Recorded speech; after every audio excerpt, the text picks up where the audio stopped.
తాకట్లో ఉన్న మీ బంగారాన్ని విడిపించి ఆ రోజు ధరకే కొనబడుతుంది ఆచారి గోల్డ్. లిక్కర్ కేసులో అరెస్ట్ అయిన ఐఏఎస్ అధికారి ధనుంజయ రెడ్డి, మాజీ CM YS Jagan, OSD Krishnamohan Reddy, Bharathi cements పరిశ్రమ డైరెక్టర్ బాలాజీకి ఎట్టకేలకు బెయిల్ లభించింది. కేసులకు సంబంధించి వైసీపీ నాయకుల్ని ప్రధానంగా ఒక భయం వెంటాడుతోంది. ఫలానా లాయర్ తమ కేసు వాదిస్తున్నారంటే ఎట్టి పరిస్థితుల్లోనూ సానుకూల తీర్పు రాదని వైసీపీ నాయకులు ముందే ఒక నిర్ధారణకు వస్తున్నారు. తమ లాయర్ల ప్రతిభ పైన వైసీపీ నాయకులకు అంత నమ్మకం. మరి ముఖ్యంగా జగన్ కు సన్నిహిత లాయర్ పేరు చెబితే చాలు వైసీపీ నాయకులు హడలెత్తిపోతున్నారు.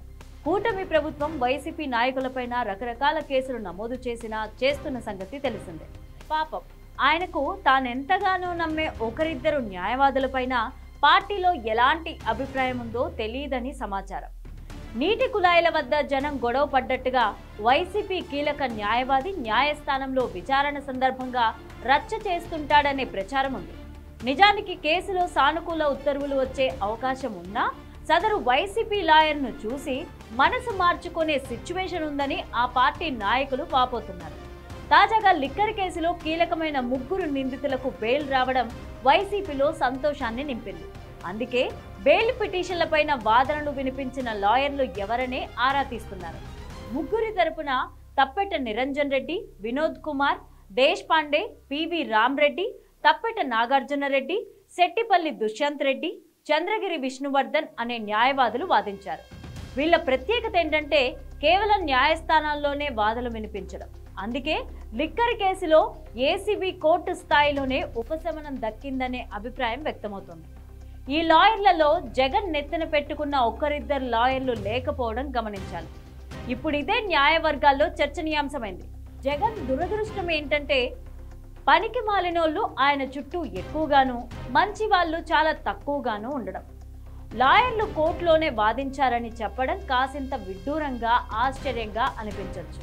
కానీ జగన్ నెత్తిన పెట్టుకున్న ఒకరిద్దరు లాయర్లు న్యాయస్థానంలో ఆ పని చెయ్యకపోగా న్యాయమూర్తులతో గొడవ పడుతుంటారనేది ప్రధాన ఆరోపణ. దీంతో ఆ లాయర్లంటే న్యాయవర్గాల్లోనే చులకన భావం ఉందనే అభిప్రాయం. లిక్కర్ కేసుల్లో కొందరు నిందితులు తమ తరపున లాయర్లు వాదిస్తారనే భయంతో సొంతగా పెట్టుకున్నారన్న వాళ్ళు లేకపోలేదు. అయితే ఈ విషయం బయటికి తెలిస్తే బయట వ్యతిరేకత సంకేతాలు వెళ్తాయని కొందరు వైసీపీ పెద్దలు నచ్చ చెప్పినట్టు సమాచారం. కేవలం న్యాయం ఉంటేనే సరిపోదు, కోర్టులో పద్ధతిగా వాదిస్తూ ఎదుటి వాళ్లను మెప్పించే సంస్కారం కూడా ఉండాలి. అది తాను నెత్తిన పెట్టుకున్న న్యాయవాదుల్లో కొరవడిందని వైఎస్ జగన్ గ్రహించిన రోజే వైసీపీ లీగల్ టీం స్ట్రాంగ్ అవుతుందని అంతా అనుకుంటున్నారు. వైసీపీలో అమర్యాదగా వ్యవహరించే ఒకరిద్దరు లాయర్లతో ఆ పార్టీ మొత్తానికి మూల్యం చెల్లించుకోవాలన్నది వాస్తవం. దీన్ని ఎంత త్వరగా చక్కదిద్దుకుంటే వైసీపీకి అంత మంచిది అనేవాళ్ళు కూడా లేకపోలేదు. మీరు బంగారం తాకట్టు పెట్టి ఆ బంగారం డబ్బులు కట్టలేక ఇబ్బంది పడుతున్నారా? ఆచారి గోల్డ్ వాళ్ళు మీ బంగారం కొని మీ లోన్ తీర్చి మిగిలిన డబ్బులు మీకు ఇచ్చేస్తారు. ఇంకెందుకు ఆలస్యం? ఆచారి గోల్డ్ ఈ నెంబర్స్ కి కాల్ చేయండి.